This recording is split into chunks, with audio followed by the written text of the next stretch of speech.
మనజమ్మికుంట ఛానల్లో మీ వృత్తి వ్యాపార ప్రకటనలకై స్క్రీన్పై కనిపించే నంబర్ను సంప్రదించండి.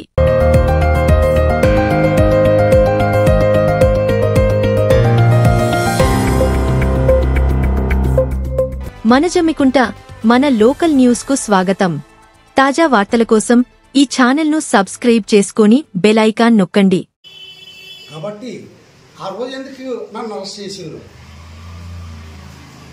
అది చీకట్లో వచ్చి తెల్లారక ముందే వచ్చి తలుపు కొట్టి నన్ను తీసుకుపోవడానికి కారణాలు ఏంటి?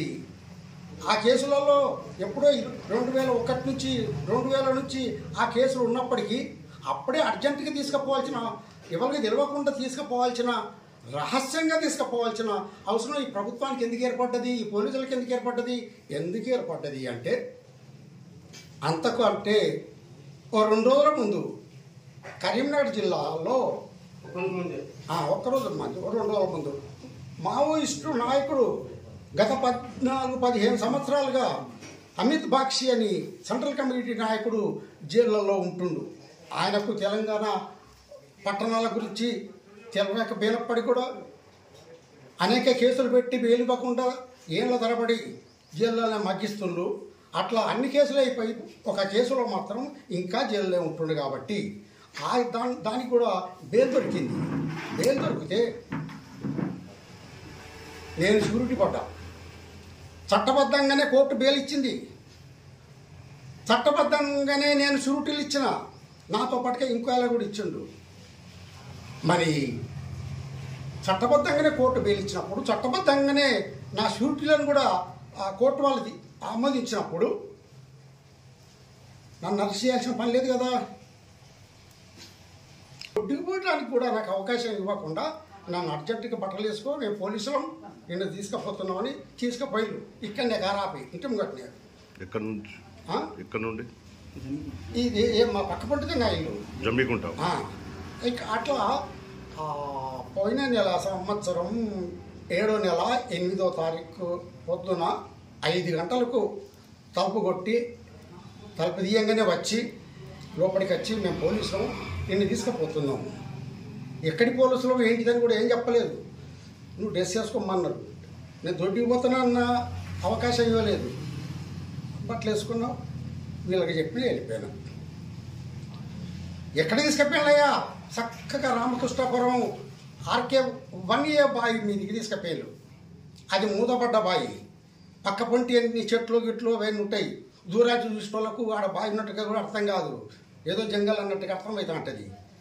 అక్కడికి తీసుకుపోయి ఆడ టిఫిన్లు తెప్పించి, ఓ 4 కుర్చీలు తెప్పించి ఆడ కూర్చొని టిఫిన్లు తిన్నాక చాయ్ తాగినాక నన్ను అడిగిళ్ళు, మీరు ఎప్పుడు పాటలు అయిపోయిళ్ళు, నువ్వు ఎన్ని రోజుల బట్టి పాటలు పనిచేసినావు, అవి పని కొత్తగా మీరు అడుగుడేంది, ఇవన్నీ మీకు తెలిసినాయే కదా. ఇప్పుడు మా ఇంట్లోకి వెళ్ళి నేను రాసిన పుస్తకం తల్లులు బిడ్డలు అంటే ఒక నా జీవిత చరిత్ర, విప్లవోద్యమ జీవిత చరిత్ర రాసిన. అంతకుముందు సింగరేణి కార్మికోద్యమ చరిత్ర కూడా రాసిన. అది మంచిర్యాలలోనే బహిరంగ సభ పెట్టి పుస్తకావిష్కరణ జరిగింది. తల్లులు బిడ్డల పుస్తకంలో కూడా నా జీవిత చరిత్ర అంత ఉన్నది. అందులో నన్ను మీరు 4 ప్రశ్నలు దొరకవచ్చు, కానీ ఇంతకంటే 50 ఏళ్ల కాలంలో పట్ల నా జీవిత చరిత్ర ఏంది అంతా ఉన్నది. అందులో ఎన్ని రాసుకుంటారో రాసుకోండి. ఇంకా ఆయన నా కొన్ని ప్రశ్నలు అడిగిండు. వాళ్ళకి ఆనవాయితీ ప్రకారంగా నన్ను తీసుకుపోయిన వాళ్ళు మందమరి నుంచి వచ్చిన సిఐ అయినట్టుగా తెలిసింది. ఆయనతో పాటుగా ఇంకొక 2-3 వచ్చిండ్రు. అట్లా రామకృష్ణపురపు పోలీసులు ఎస్ఐ వాళ్ళు కూడా ఆడికి వచ్చిండ్రు. అన్నం తిన్నాక ఏదో 4-5 ప్రశ్నలు అడిగిన తర్వాత రాసుకున్నాక మళ్ళీ కారులో ఎక్కించిండ్రు. నా దగ్గర ఉన్న బ్యాగ్ తీసుకుపోయి వాళ్ళ కార్లో పెట్టుకున్నారు. నా దగ్గర ఉన్న బ్యాగ్ నాది.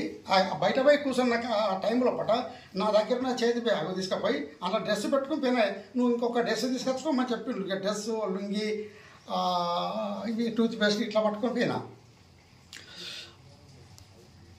అక్కడ దిగిన తర్వాత నా బ్యాగ్ తీసుకుపోయి వాళ్ళ కార్లో పెట్టుకున్నారు. మళ్ళీ ఇక కార్లో స్టార్ట్ అయ్యి వస్తున్న క్రమంలో నా బ్యాగ్ తీసుకొచ్చి నాకు ఇచ్చిండ్రు. కొంచెం దూరం 5 నిమిషాల దూరం పోయి మెయిన్ రోడ్కి వచ్చే క్రమంలో మళ్ళీ కార్లు ఆపిళ్ళు. దిగమన్నారు. నా బ్యాగ్ తీసుకొని దిగమన్నారు. దిగమన్న తర్వాత అక్కడికి ఇద్దరు మనుషులు వచ్చిండ్రు. వాళ్ళు ఏంటిదంటే ఏమంటారు, పంచిల్లాగా నన్ను పట్టుకున్నట్టుగా, నాకు ఆ సరుకు దొరికినట్టుగా ఇవన్నీ చేస్తా అంటారు కదా డ్రామా. వాళ్ళు దిగి మీది ఏం పేరు అడిగిండ్రు.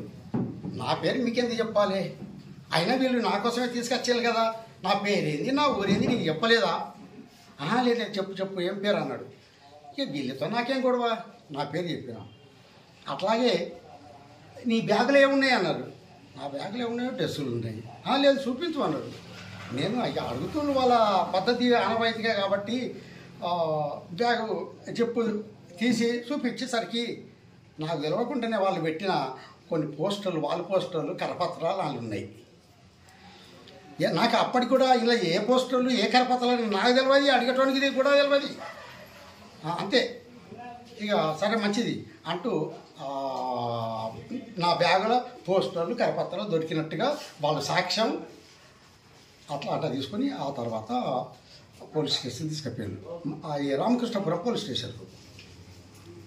ఇక నేను ఇంటికాడ పోయేటప్పుడు వీళ్ళకి చెప్పిపోయాను, ఇట్లా పోలీసులు వచ్చిన నన్ను తీసుకొని పోతుండ్రు, మీరు విలేకరులకు లేదా తిరుపతి సార్కు మానవ హక్కుల వేదిక సంఘం నాయకుడు తిరుపతి సార్ కూడా చెప్పండి అని. వాళ్ళ ప్రయత్నం వాళ్ళు చేసిండ్రు. ప్రజా సంఘాల వాళ్ళకు, పత్రికా విలేకరులకు, తిరుపతి సార్కు వీళ్ళు చెప్పిండ్రు. అట్లా మీడియా వాళ్ళకి తెలిసింది, అక్కడికి కూడా వచ్చిండ్రు. రామకృష్ణపురం పోలీస్ స్టేషన్ కాడికి వచ్చిండ్రు. ఆ తర్వాత మీకంతా తెలిసిందే. ఇది అంతకుమించి ప్రశ్నలు ఏం లేవు. నేను తెల్లారి పేపర్లో చూసినాం వార్త.